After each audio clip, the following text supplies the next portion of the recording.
মাগো তোমার মতো লয় না কেহ, আমায় বুকে টানি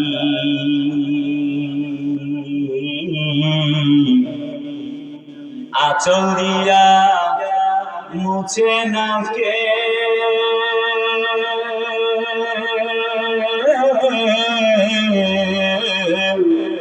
আঁচল দিয়া মুছে না কেউ আমার চোখের পানি।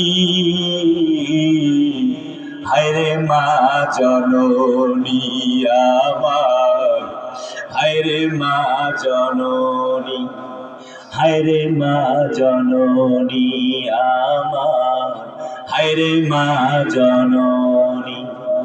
চইলা গেল কোন জানায় আমায় নিলা না, পথে পইরা কান্দি আমি নিজে ঠিকানা।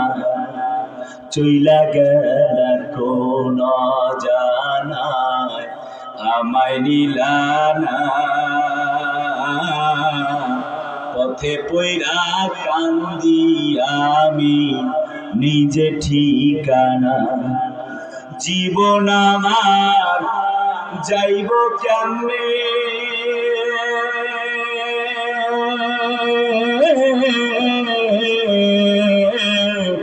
জীবন আমার যাইব কেমনে একটু ভাবনি।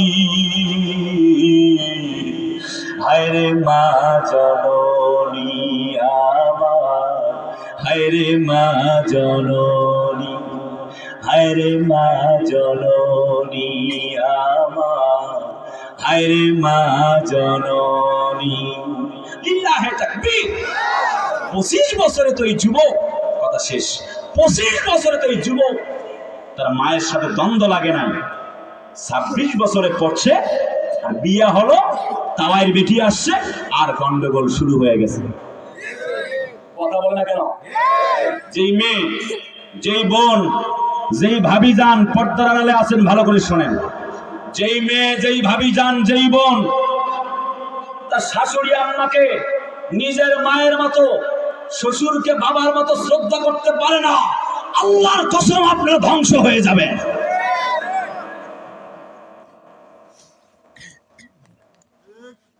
আল্লাহ পাক বলছেন ওয়াকাদা রাব্বুকা আল্লা তা'বুদু ইল্লা ইয়্যা ওয়া বিল ওয়ালিদাইনি ইহসানা।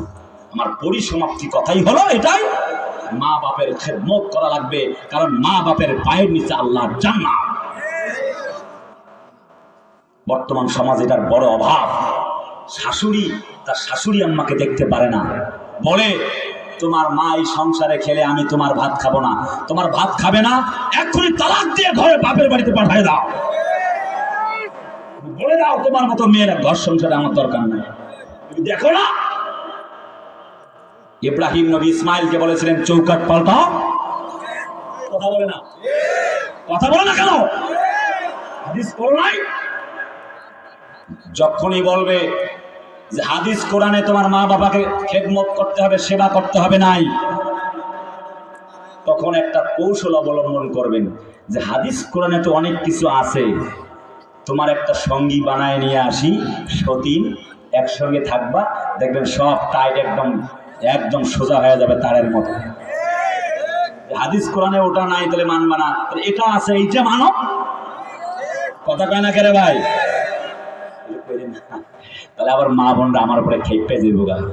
এতক্ষণের মূল কথা হলো শাশুড়ি আম্মাকে যদি মায়ের মতো দেখে, আর আম্মা জানরা যারা আসছেন আপনারা যদি বেটির মতো, নিজের মেয়ের মতো যদি দেখেন, তাহলে আর কোনো অসুবিধা নাই, সব ঝামেলা মিটমাট। কিন্তু বর্তমান যুগের কিছু শাশুড়ি আম্মা আছে, নিজের মেয়ে 7টায় ঘুম থেকে উঠছে, ঘন্টা খানেক লেট হয়েছে, আবার অসুবিধা নাই, বৌমা 7টায় উঠছে কেন, ওর 14 গোষ্ঠী ধুয়ে দেয়।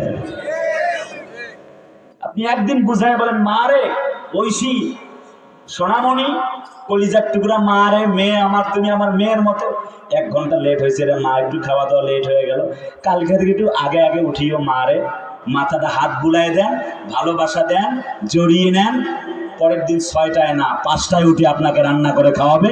শুধু খাওয়াবে না, ভাত মুখের মধ্যে তুলে দিবে। শাশুড়ি আম্মাদেরকে টিপস দিয়ে গেলাম, আগামীকালকে কাজে লাগাবেন। বৌমাদের সাথে ঝগড়া করবেন না, ঝগড়া করে পার পাবেন না। সংসারে করব না, তার তালাক খাইব, তাও আপনার সেবা করতে না। তাহলে আপনি জোর কইরা রংবাজি করে লাভ হবে না। আম্মা জান, আপনি ভালোবাসা দিবেন। আপনার ছেলে 1 মাস গিয়ে ঢাকায় থাকে, অসুবিধা নাই, বৌমার সাথে মেয়ের মতো থাকবেন। আল্লাহর কসম, পরিবারটা জান্নাতি পরিবার হয়ে যাবে।